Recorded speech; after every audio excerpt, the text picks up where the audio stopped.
किस प्रकार की जलवायु अरहर की दाल के लिए उपयुक्त है?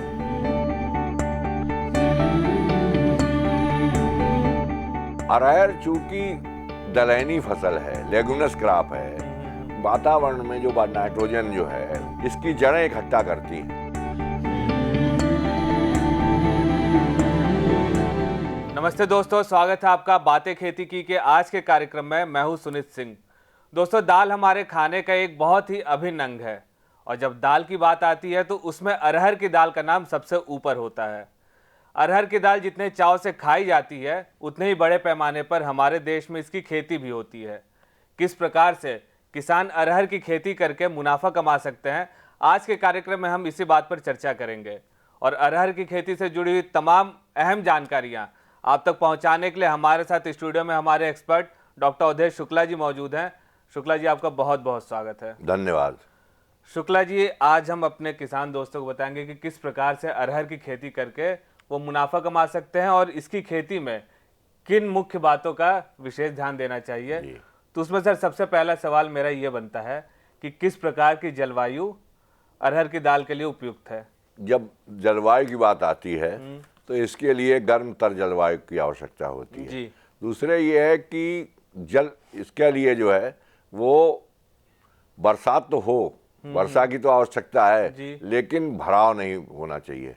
ऐसी मतलब जल निकासी की व्यवस्था हो। मतलब जल निकासी की व्यवस्था हो और अगर हल्का सा ढालू खेत है तो उसके लिए बहुत ही उपयुक्त होता है। और सर इसमें भूमि कैसी होनी चाहिए? देखिए, बलुई दोमट या दोमट भूमि जो है इसके लिए जो है बहुत ही अच्छी होती है, जिसमें कि जल निकास अच्छा हो जी। और अगर जैसा अभी बताया कि जरा सा ढालू हो तो और ज्यादा श्रेष्ठ मानी जाती है। जी जी जी। और सर इसमें अरहर की दाल की कौन कौन सी उन्नतशील प्रजातियां हैं जिनका इस्तेमाल हमारे किसान भाई? देखिए, अरहर का जो है वो दो तरीके से समझ लीजिए आप प्रजातियां हैं जी। एक तो वो हैं जो खरीफ में बोई जाती हैं और खरीफ में ही खरीफ की फसल काटने के साथ ही ये फसल कट जाती है जी। और एक वो है जो खरीफ में बोई जाती हैं और रबी की फसल में जाकर के काटी जाती हैं। अच्छा, अंतर क्या है कि जो पैदावार होती है वो पैदावार जो खरीफ में काट करके, खरीफ में बो करके खरीफ में ही काटते हैं उसकी पैदावार कम होती है। अच्छा। और जो खरीफ में बो करके और रबी में काटते हैं उसकी पैदावार ज्यादा होती है। अच्छा। और ऐसे में करते किसान को जो है वो करते क्या है कि इसको सहयोगी फसल बीज के साथ बो देते हैं, जैसे ज्वार है, बाजरा है, उड़द है और कपास के साथ भी जो है अरहर की खेती कर लेते हैं। जी जी जी। तो अब इसके लिए जो जातियां हैं उसमें जो नवंबर में हम काट करके और अच्छी तरीके से समय से गेहूं की बुवाई करते हैं, खासकर ये उस प्रदेश के लिए, उस क्षेत्र के लिए है जहां पर अरहर और गेहूं का फसल चक्र अपनाते हैं। अच्छा। तो उसमें जो है पूसा 2001 जी, ये जो है जून के प्रथम सप्ताह में ही सिंचाई करके पलेवा करके खेत तैयार करें और खेत तैयार करके और इसकी जो है वो बुवाई कर दें। जी जी। जितनी भी मतलब जो इस फसल चक्र में आते हैं कि हमें अरहर की कटाई करके और उचित समय से हमको जो है गेहूं बोना है, तो ऐसी दशा में जो है उनके लिए ये आवश्यक है कि वो जून के प्रथम सप्ताह में ही पलेवा करें और पलेवा करके और इसकी बुवाई कर दें। जी। इसकी उपज जो है 2001 की जो है 20 क्विंटल प्रति हेक्टर तक इसकी उपज मिल जाती है और 140 से लेकर के 145 दिनों में ये पक जाती है, तैयार हो जाती है। उसके बाद है पूसा 2002। ये इसकी उपज जो है वो 18 है और इन जो मैं जातियां बता रहा हूँ ये सभी जातियां जो है जून के प्रथम सप्ताह में ही बो देनी चाहिए और ये भी जो है 140 से 145 दिन में जो है ये पक जाती है। उसके बाद है पूसा 991 991, ये जो है 19 क्विंटल उपज देती है, जून के प्रथम सप्ताह में से भी बो देना चाहिए और ये भी 140 से 145 दिन में पक जाती है। फिर दूसरी है पूसा 992 यानी 992, ये इसकी उपज कम होती है लेकिन खाने में ये बहुत स्वादिष्ट होती है। अच्छा। और ये भी 140-45 दिन में ये उसके बाद जो जल्दी तैयार होने वाली, जो अगैती तैयार होने वाली हैं उसमें है पारस। अच्छा। लेकिन बोया इसको जून के प्रथम सप्ताह में ही बो देना चाहिए क्योंकि जो शीघ्र पकने वाले गेहूं की अगर पैदावार लेना चाहते हैं तो उसके लिए जल्दी ये पक जाएगी, तो ये 130 से 135 दिन में ये पक जाती है, तैयार हो जाएगी। और एक है यूपीएएस 120। अच्छा, यूपीएएस 120 है, इसकी उपज भी जो है वो 18 से 20 क्विंटल इसकी उपज हो जाती है, और ये भी 131 से 135 दिन में ये पक जाती है। अब बात आती है उनकी जो खरीफ में हम बोते हैं और रबी में हम काटते हैं। इसमें नरेंद्र अरायर 1, इसकी पैदावार भी 25 से 30 क्विंटल होती है, और इसके लिए बोने के लिए जुलाई जो है, जुलाई के मध्य में जाकर के इसको हम बुवाई करें, और 260 से लेकर के 270 दिन में जाकर ये पकती है। अच्छा, नरेंद्र अरायर 2 ये है, इसकी उपज सबसे ज्यादा है, 30-32 क्विंटल पर हेक्टर इसकी उपज है, और 240 से लेकर के 245 दिन में ये पक भी जाती है जी। इसी तरीके से पूसा ने एक वैरायटी निकाली है 9 जी, जो जुलाई में बोई जाएगी, 25 से 30 क्विंटल इसकी उपज होती है, और 250 से 260 दिन में। उसके बाद एक है मालवीय विकास, इसकी भी उपज जो है 25 से 30 क्विंटल होती है, लेकिन इसके बाद दूसरी जो मालवीय चमत्कार निकाली गई, उसकी जो है सबसे ज्यादा उपज होती है 30 से 32 क्विंटल। और 2-3 वैरायटी ऐसी हैं कि जो अगर बाढ़ग्रस्त क्षेत्र हैं और जुलाई में पानी भरा हुआ है जी, तो ऐसी दशा में जब बाढ़ खत्म हो जाए तो उनको हम सितंबर में भी बो सकते हैं। अच्छा, उसमें से आती है बहार। अच्छा, बहार। अगर बाढ़ नहीं है तो आप जुलाई में बो दीजिए, जी, और अगर इस तरीके की कोई बाढ़ग्रस्त क्षेत्र की समस्या आ जाती है तो आप इसको सितंबर में बोएंगे, और सितंबर में बोते समय इसकी लाइन से लाइन की दूरी जो अरहर की है उससे इसको बदल देते हैं, और ये 30 सेंटीमीटर हो जाती है जी। और उसके बाद एक आती है अमर। अच्छा, वैरायटी है, ये भी 260 से 270 दिन में तैयार हो जाती है। तो इस तरीके से ये जातियां अलग अलग जातियां हैं, और इनका लाइन से लाइन की दूरी और पौधे से पौधे की दूरी भी जो बताएंगे तो इसकी भी अलग अलग भिन्न भिन्न तरीके से है। जी बिल्कुल। तो दोस्तों, आप जो प्रजातियां डॉक्टर साहब ने बताई उनका इस्तेमाल करके आप अरहर की खेती कर सकते हैं। अरहर की खेती से जुड़ी और भी तमाम जानकारियां हैं आप तक पहुंचाएंगे। फिलहाल वक्त हो चला एक छोटे से ब्रेक का। किस मात्रा में प्रति हेक्टेयर बीज लिया जाए कि फसल हो, और बीजोपचार कैसे किया जाए? 15 से 20 किलो प्रति हेक्टेयर बीज की आवश्यकता पड़ती। अच्छा।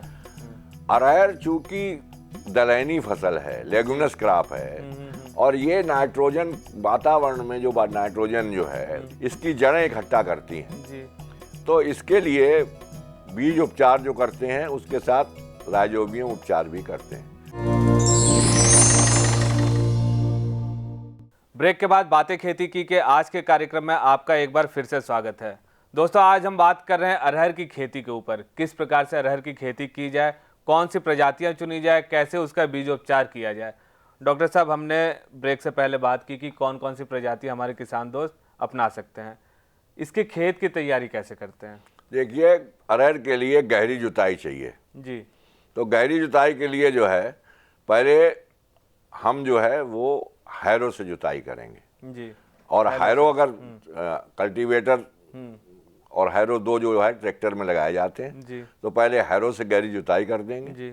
और उसके बाद जुताई करके, और अगर हम ये देख लें कि अगर हमारे पर्याप्त नमी है तो फिर उसके बाद पाटा लगा करके और 2 जुताई कल्टीवेटर से करके मिट्टी को भुरभुरा कर लेते हैं। अच्छा अच्छा। और अगर हमारे पास ट्रैक्टर की सुविधा नहीं है तो ऐसी दशा में मिट्टी पलटने वाले हल से पहले हम गहरी जुताई करेंगे जी। और उसके बाद 2 जुताइयां देसी हल से करेंगे, और हर जुताई के बाद जो है पाटा लगा करके मिट्टी को भुरभुरा कर लेंगे। तो इस तरीके से हमारी भूमि तैयार हो जाएगी। तो किसी भी खेती में सबसे मुख्य जो होता है बीज, अरहर की खेती में किस मात्रा में प्रति हेक्टेयर बीज लिया जाए कि फसल हो, और बीजोपचार कैसे किया जाए? 15 से 20 किलो प्रति हेक्टेयर बीज की आवश्यकता पड़ती। अच्छा। अरहर चूंकि दलहनी फसल है, लेगुमिनस क्रॉप है, और ये नाइट्रोजन वातावरण में जो नाइट्रोजन जो है इसकी जड़ें इकट्ठा करती हैं जी।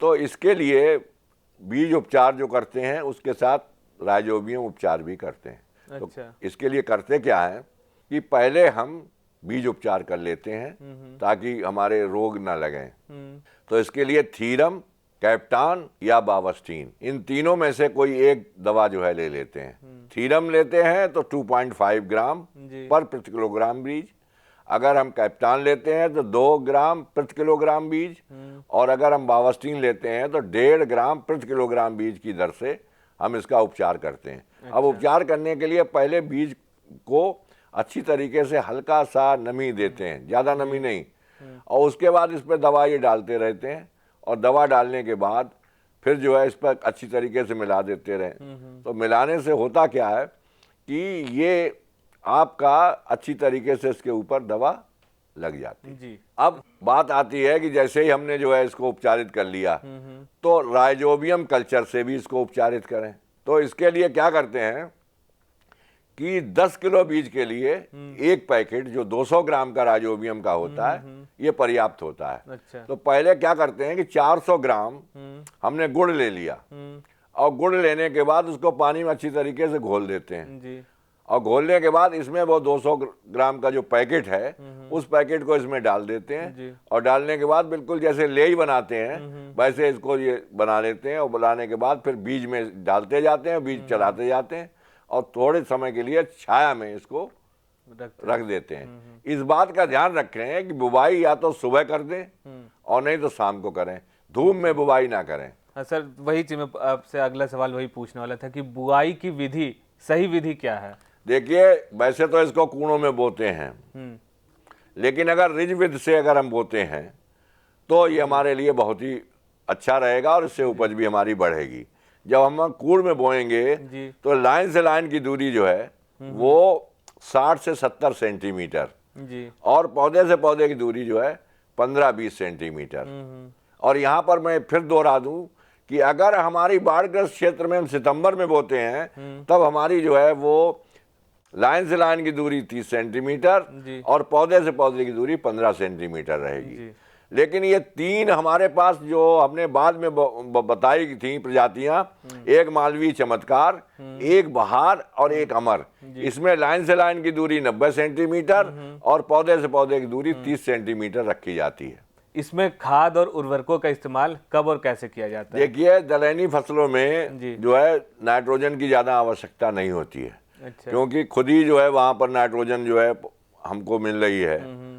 तो ऐसी दशा में जो इसके लिए अरहर के लिए 20 किलोग्राम नाइट्रोजन जी, 40 किलोग्राम फास्फेट और सल्फर जो है इसमें 20 किलोग्राम सल्फर डाल देना चाहिए। इसके लिए क्या करते हैं कि हमने जिस समय खेत तैयार किया था उसी समय जो है इसको पूरी मात्रा इसकी फास्फेट की और पूरी मात्रा पोटैश की और आधी मात्रा जो है वो नाइट्रोजन की अच्छा, हम उस समय डाल देते हैं जी। और डाल करके फिर उसकी बुवाई कर देते हैं। अच्छा। डालते समय इस बात का ध्यान रखें कि अगर हम देसी हल से बो रहे हैं तो उसमें नाई या चोंगा लगा करके और इस तरीके से उसमें खाद डालें कि वो बीज से 2-3 सेंटीमीटर नीचे जाए। अच्छा। बीज के साथ में नहीं रहना चाहिए। अगर बीज के साथ में खाद रहेगी तो हमारा जमाव का प्रतिशत जो है वो कम हो जाएगा। बाकी बची हुई जो है जब हम पहली निकाई गुड़ाई करेंगे तो निकाई गुड़ाई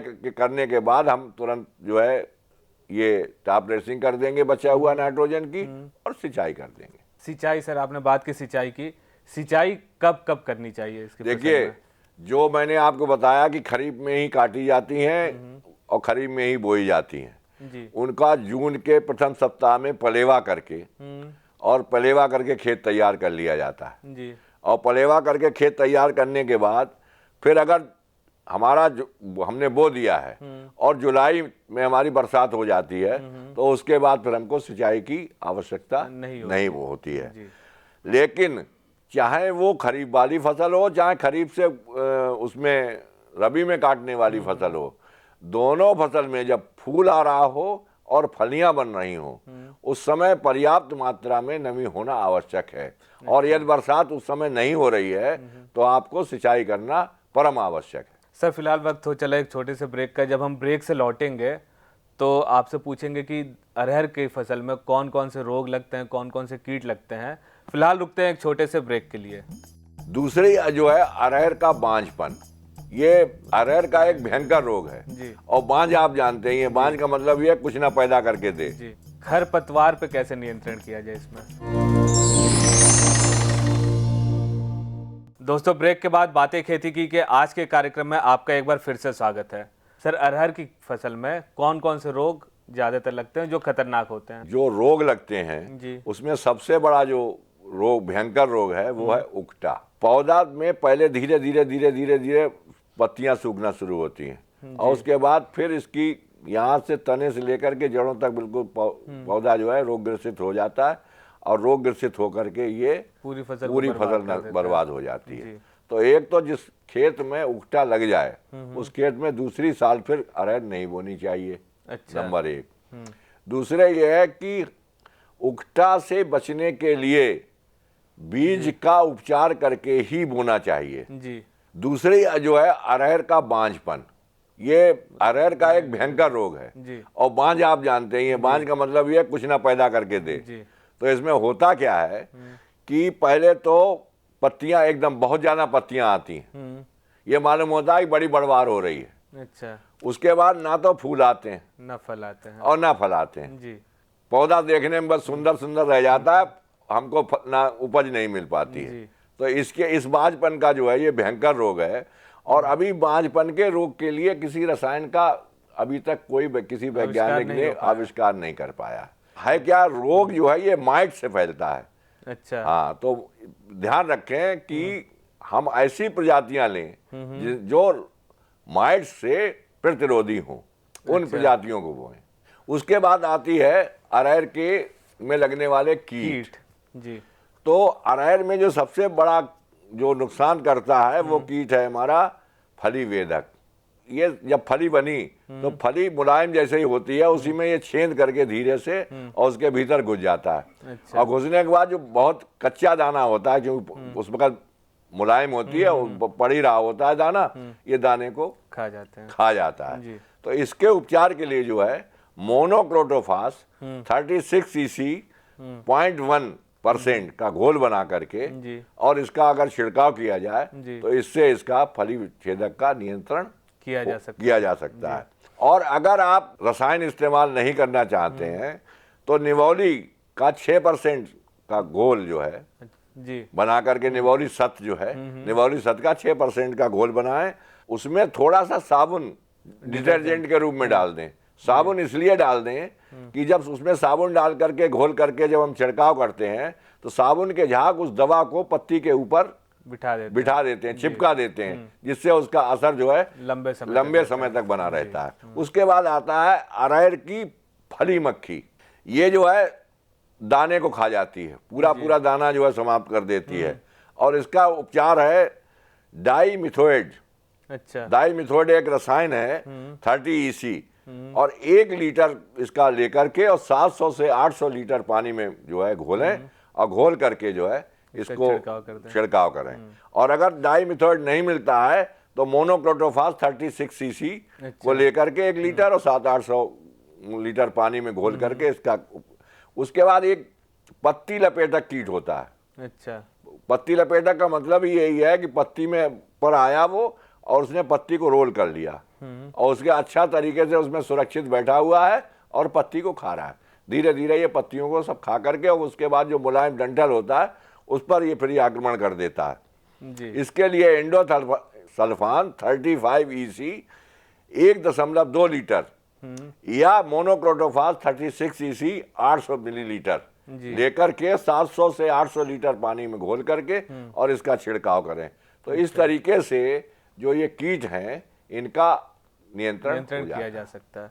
सर, हमने रोगों की बात की, कीटों की बात की, खरपतवार पे कैसे नियंत्रण किया जाए इसमें? सबसे बड़ी बात तो यह है कि अगर हम खरपतवार का नियंत्रण करते हैं तो पहले ही हम जो है जिस समय हमने बीज बोया है 3.3 लीटर पेंडामेथिलीन अच्छा लेकर के और बोने के 2 दिन के अंदर ही, अगर ज्यादा दिन नहीं कि आप 3-4 दिन के बाद याद आई कि पेंडामेथिलीन बताई थी हमको, पेंडामेथिलीन छिड़कना है, तो हमारा बीज भी बेकार हो जाएगा। अच्छा। तो अगर आपने आज बोया है तो दूसरे दिन नहीं तो हर हालत में बोने के 2 दिन यानी तीसरे दिन तक आप उसको पेंडामेथिलीन को पानी में घोल करके, वही 1000 लीटर पानी में घोला और 1000 लीटर पानी में घोल करके और फिर इसका छिड़काव कर दें, तो इससे खरपतवार की नियंत्रण हो जाता है। अगर खरपतवार हमारे फिर भी आ जाते हैं तो हम जो है खुरपी के द्वारा जो है इसकी निराई गुड़ाई करेंगे। इससे होगा क्या कि एक तो जो हमारे जड़ों में जो बैक्टीरिया हैं उनके लिए मिट्टी भुरभुरी हो जाएगी, तो वायु संचार उसमें अधिक होगा और जल धारण क्षमता, जिसे वाटर होल्डिंग कैपेसिटी कहते हैं, वो मिट्टी की बढ़ जाएगी। तो इससे पौधा की विकास भी अधिक होगा और जब विकास होगा तो उपज भी हमको अच्छी मिलेगी। डॉक्टर साहब, आपने अरहर की खेती से जुड़ी इतनी अच्छी और इतनी अहम जानकारियां हमारे किसान दोस्तों को दी। आपका स्टूडियो में आने के लिए बहुत बहुत धन्यवाद। आपने आमंत्रित किया, उसके लिए पुनः धन्यवाद। दोस्तों, उम्मीद करता हूं आपको हमारा आज का कार्यक्रम बेहद पसंद आया होगा। फिर भी अगर अरहर की खेती से जुड़े हुए आपके कोई सवाल या सुझाव है तो स्क्रीन पे दिए हुए पते पर हमें लिखकर भेज सकते हैं। हमारा पता है 302A पोसाइडन टावर ऑफ यारी रोड, वर्सोवा, अंधेरी वेस्ट, मुंबई 400061। हमारा ईमेल आईडी है bkk@greentvindia.com। आप हमें कॉल भी कर सकते हैं। हमारा फोन नंबर है 012049800011। अपने टीवी पर ग्रीन टीवी देखने के लिए अपने केबल ऑपरेटर या DTH ऑपरेटर को तुरंत कॉल करें और हमें लिख भेजें info@greentvindia.com पर। SMS या WhatsApp करें 9769577049 पर। फिलहाल आज के कार्यक्रम में इतना ही। मुझे दीजिए इजाजत। देखते रहिए ग्रीन टीवी।